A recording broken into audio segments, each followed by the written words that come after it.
Hey everyone, I want to do a fairly quick video for you guys to make you all aware of the end of the US petrodollar. Okay, so there was an agreement between the United States and Saudi Arabia sometime back in the 1970s where anybody around the world buying oil from Saudi Arabia would have to buy it in US dollars. Okay, so this made this solidified the dollar as the world's currency reserve. So if you wanted to buy oil, you had to have US dollars. And the effect of this has been that you got more US dollars outside the United States versus inside the United States. And what that means is that the United States can print up money, right? And that what would normally be very inflationary, that's spread throughout the world. Okay, so it lessens the effect of that inflation. Because normally, if you look at other countries, let's say like Venezuela, some other smaller European countries, when they print up money, there's an immediate, and huge inflationary result. In the United States, it's been minimal. They've been able to print up money electronically in the trillions. Okay, and $1 trillion is a huge number. Okay, a million seconds is 7 days. A billion seconds is 31 years. A trillion seconds is 31,000 years. Okay, so there's nobody for the U.S. government to borrow $1 trillion from. This money is just being printed electronically. And they're printing up money, and this is what they're using to buy stuff, right? That's how the United States is able to buy all the things that it buys. The effect of it hasn't been as bad as you would think, because it's not just being diluted here in the United States, it's being diluted throughout the entire world where there are US dollars, okay? And the real effect of this is that they are taxing the world, okay? Because anytime the government prints up money, they're diluting the existing money, they've reduced the buying power of your money, so in effect they have taxed you. Okay, so the world is looking at this situation and they no longer want to be taxed. Okay, not to the tune of $35 trillion. So yeah, the national debt essentially represents how much the money has been diluted. Okay, so the world's not playing that game anymore.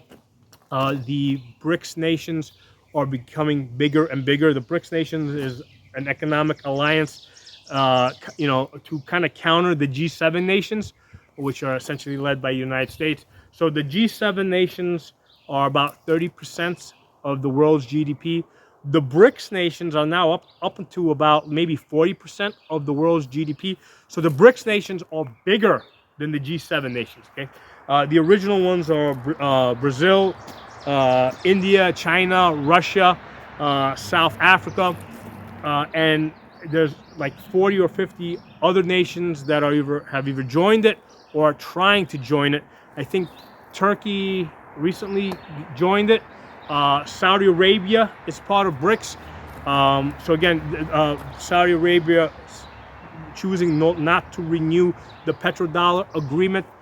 This is a big thing. I mean, this is one of those things that, like looking at the mainstream news, it's like they barely cover it, right? It's like this is like the big thing. I mean, this is something that you should be seeing as the headline every day. Okay, that the end of the petrodollar, and they are barely covering it. They're trying to like make it sound like it's nothing.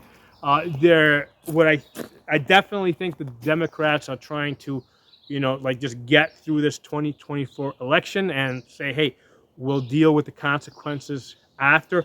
I think that it's my job, to try and keep the spotlight on this, right? Because this is basically the United States is not going to be what it was. Okay. Now, I'm 52 years old. I've been through many recessions, okay? My first one was in 95, right? Just as I was getting out of college.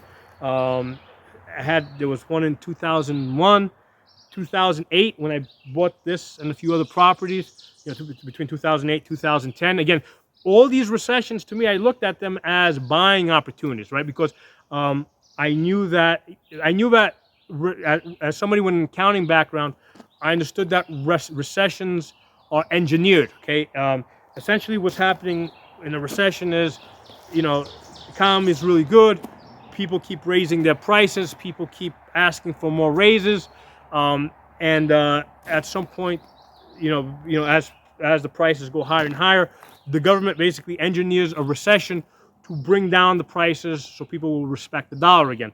And essentially, I got two companies here. So this company fires all its people. This company fires all these people. These people go work for that company. These people go work for that company. But they do so at a 20% pay cut, okay? Because when people get fired, they generally go and they accept less money at the next job, okay? So across the board, it brings prices down. And I knew this. So none of these recessions, 2008, I didn't sweat it. Like I said, that's when I was buying some properties back then, buying some stocks. I saw it as an opportunity. This is different, okay? Because the thing that's different here is that the world is essentially colluding against the United States. They no longer want to be bullied by the United States. They realize that the United States has been taxing them through inflation, okay? Because by the United States printing up money, they're reducing the buying power of the existing money. Anytime the government reduces your buying power, they have taxed you, okay? So the world does not want to be taxed by the United States. What